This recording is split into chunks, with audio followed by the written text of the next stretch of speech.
Shalom Ouvracha. Veikatra libincha. Et tu raconteras à tes enfants. La Torah, elle parle.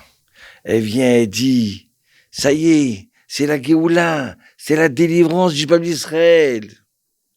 On est dans le grand cirque en Égypte. Il y a les grenouilles, il y a le slow qui se transforme en sang, il y a les bêtes féroces, mais toutes ces plaies-là, c'est extraordinaire. Tout ce qu'ils ont souffert, ils ont pleuré, les bénis d'Israël. Aujourd'hui, ils s'arrêtent pas de rire.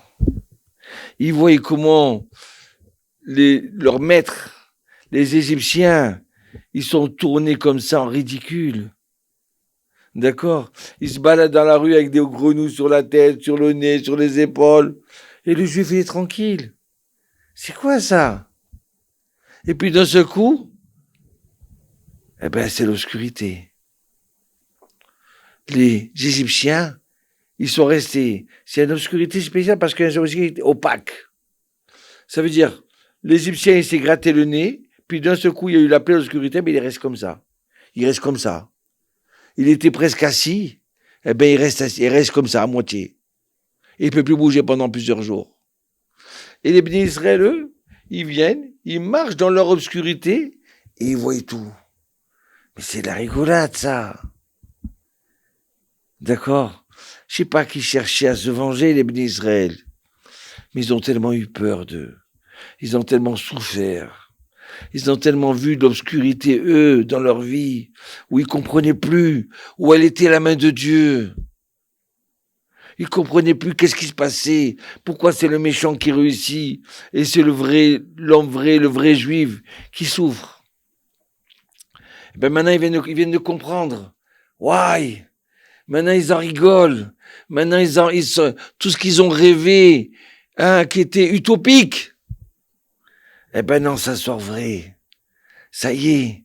Oui, Yosef nous avait dit. Yosef nous avait dit, tenez bon. Ne soyez pas, ne vous assimilez pas. Gardez vos mitzvot. Soyez des vrais hommes. Pas des bandits, pas des menteurs. Pas des gens qui vont échanger leur vérité avec des choses qui sont fausses. D'accord? Échanger le diamant du juif avec un morceau de verre d'un Yankee. Donc alors, ces moments qui sont très forts, vous savez qu'est-ce qu'elle nous dit la Torah? Qu'est-ce qu'il dit Dieu au béni Israël? Et tu raconteras à tes enfants. Why? Vous savez, il y a des moments, on vit dans notre vie qui sont forts, qui sont bien, qui sont bons, et on les garde pour nous. D'accord?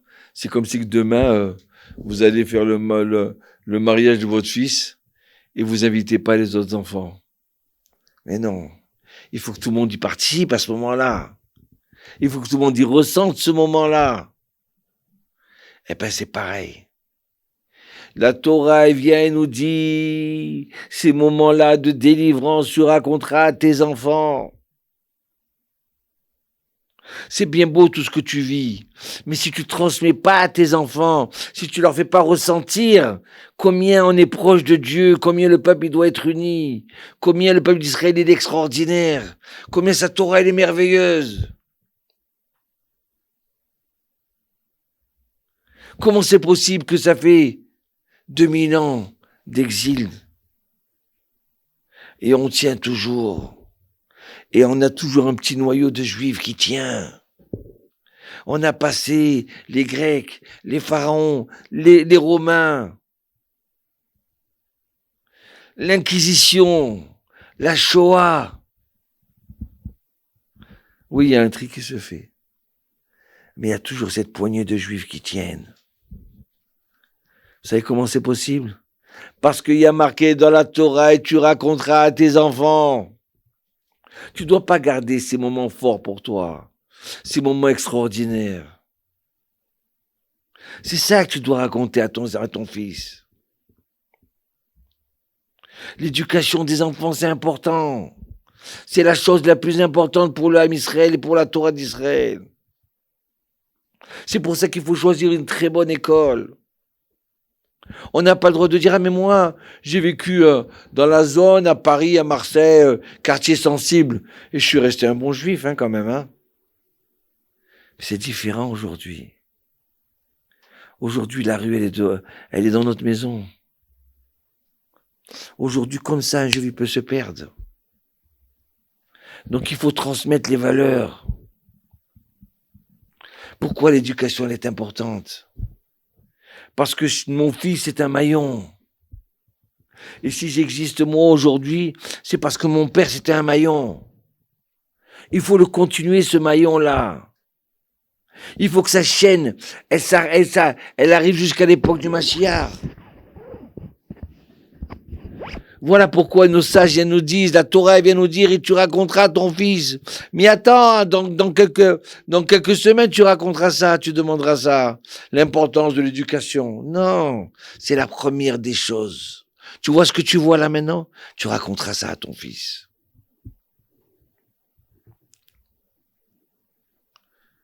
Vous savez, oui, aujourd'hui, on a le devoir.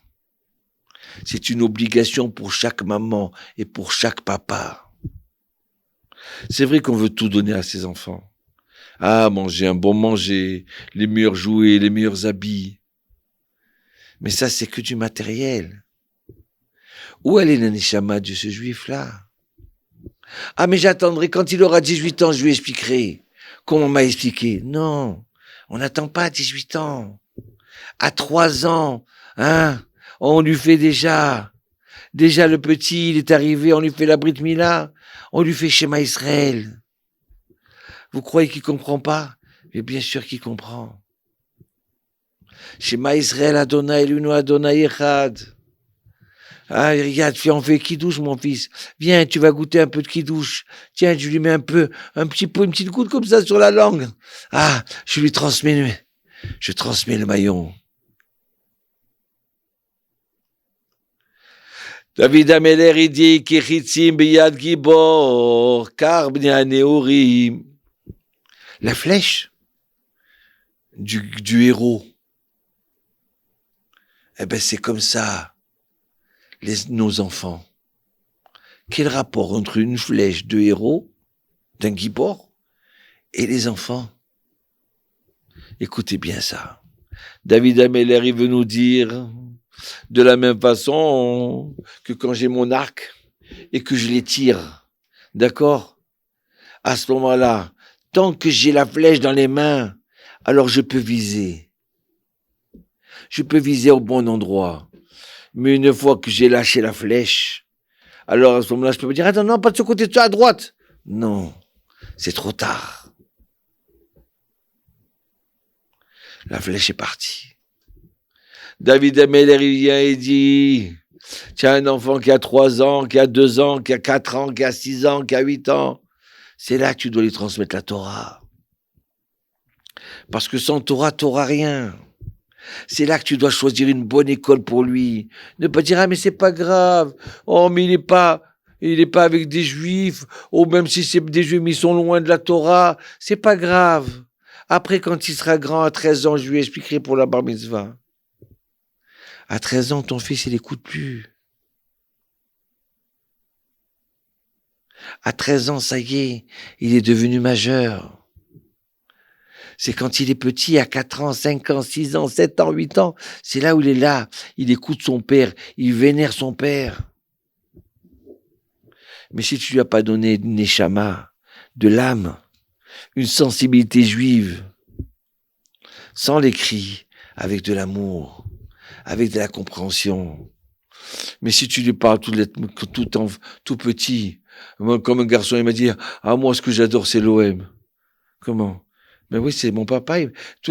Chaque fois qu'il y avait un match, il courait pour aller à l'OM. Mais moi, la synagogue, j'aime pas. Tu sais pourquoi? Parce que mon papa, à chaque fois, oh non, samedi matin, il disait, on va à la synagogue maintenant. Allez, viens, on dort un peu. Je suis fatigué. Donc il m'a transmis que quoi? Que la synagogue c'est un poids, Chas v'Shalom. Et il m'a transmis que le match, l'OM, PSG, eh ben c'est ça la joie. Mais on va pas avec un ballon au Gan Eden. On va avec nos mitzvot. Et c'est dommage de voir ce papa, qui a aujourd'hui 60 ans. Il se met à pleurer. Mon fils, viens t'asseoir pour écouter Kidouche. Mon fils, ce soir c'est Pessah, tu peux venir? Ah non, non, je peux pas venir. Et là, le papa, il se met à pleurer. Il me dit, Rav, je me suis trompé. Je pensais qu'ils allaient recevoir comme moi j'ai reçu de mes parents. Qu'ils allaient garder ça. Mais ils en veulent pas. Et pourtant, je sais que c'est vrai, ça. C'est pas le ballon qui est vrai. C'est pas le PSG, c'est pour jouer. Mais c'est la Torah qui est vraie. Et mes parents et mes enfants, ils sont pas là-dedans. Vous comprenez? Le maillon, il s'est cassé. Il veut plus se marier. Combien je rêve. Hein? Hier, on m'a annoncé. Pour Hachem, Ravatali, je suis grand-père. J'ai un petit enfant qui est juif. Quand il m'a dit ça, j'ai versé des larmes. Parce que je sais d'où ils viennent. Dans des quartiers, les fins fonds de Paris, où il n'y a pas de synagogue, où il n'y a pas de juifs. C'était les rares juifs de là-bas. Et bien maintenant, ils ont eu un petit enfant juif. Et il avait les larmes aux yeux, le grand-père. Comme j'ai eu de la peine pour les autres grands-parents, c'est pour ça qu'on doit choisir une bonne école. Une école où on donne de l'amour, mais de l'amour de la Torah. Où le directeur, vous voyez, c'est comme ça qu'on fait dans notre école. Mais je veux pas que ce soit que dans notre école, je veux que ce soit dans toutes les autres écoles. Déjà, comprendre, être sûr qu'on a un trésor dans nos mains, qui est la Torah. On est sûr et certain qu'on a un deuxième trésor. C'est cet enfant-là qui est à l'école. Alors on transmet aux parents, et on transmet aux professeurs, et aux rabbanim, Ken, que là maintenant, ils ont une neshama. Cette neshama, elle s'appelle Moshe Rabbeinu. Cette neshama, elle s'appelle Rabbi Shimon Bar Yochai. Cette neshama, elle s'appelle Maïmonide. Donc il faut qu'on donne de l'amour et qu'on leur donne envie d'avancer. Comme une maman de Achoma qui m'a dit, Ravatali, ou plutôt elle a raconté ça à mon fils. Elle m'a dit, vous savez, aujourd'hui c'est le plus beau jour de ma vie. Je dis, ah pourquoi? Eh ben hier c'était l'anniversaire de mon fils. Je lui dis, mon fils, qu'est-ce que tu veux que je t'achète? Une trottinette? Je t'achète un vélo? Tu m'as fait maman, je suis prêt à tout te donner. Alors il m'a dit, maman, il avait 6 ans. Il a 6 ans. Il m'a dit, maman, tu sais ce que je veux? Je veux une photo, un beau cadre de Rabbanim que je mets dans ma chambre. Ouais. Il a préféré le cadre des Rabbanim à un vélo. Alors qu'il a le droit, c'est un enfant, il a le droit de jouer. Il a le droit d'avoir un vélo. J'en ai pleuré. Rav, comme je suis content que mon fils il est chez vous. Je suis content que mon fils il court pour aller à l'école. Il aime son professeur. Il aime son Rav. Vous comprenez? Aujourd'hui, si on choisit pas une bonne école, l'enfant il peut sortir avec des boucles d'oreilles dans le nez, dans les yeux, à droite, à gauche, et en train de courir pour essayer de gagner de l'argent pour lui acheter la drogue, que Dieu nous en préserve. Aujourd'hui, les dangers, ils sont immenses. Il faut que nous, on choisisse le meilleur pour notre fils. C'est pour ça que, au moment, le summum du peuple d'Israël, de la sortie d'Égypte, Akadosh Hu, il demande, et tu raconteras à ton fils. Comme la mitzvah de Hakel, où on réunit, le roi, il réunissait à Sukkot tous les enfants d'Israël. Et la Torah, il dit, attends, ramène aussi les bébés avec toi. Mais pourquoi faire un enfant de 2 ans, 3 ans? Qu'est-ce qu'il comprend? Qu'est-ce qu'il va comprendre à cette réunion de tout le peuple d'Israël? Écoute, toi, tu comprends pas ce qu'il comprend. Mais lui, il a besoin de ce moment-là. Voilà. Il rassure que vos enfants, ils soient des bons juifs, des gentlemen, des hommes et des enfants dans la Torah, qui continuent ce maillon, de ce pablos de l'Inquisition, qui continuent ce maillon de ces juifs-là qui sont partis à Auschwitz, en criant Shema Israël, qui continuent ce maillon de nos parents de Tunisie, d'Algérie, du Maroc, de Fès, de Constantine et de Gardaïa. C'est tellement vrai, tellement beau. C'est dommage de l'échanger avec du verre. Mais on va réussir. Et on va gagner. Ba'atzlacha. Bonne chance.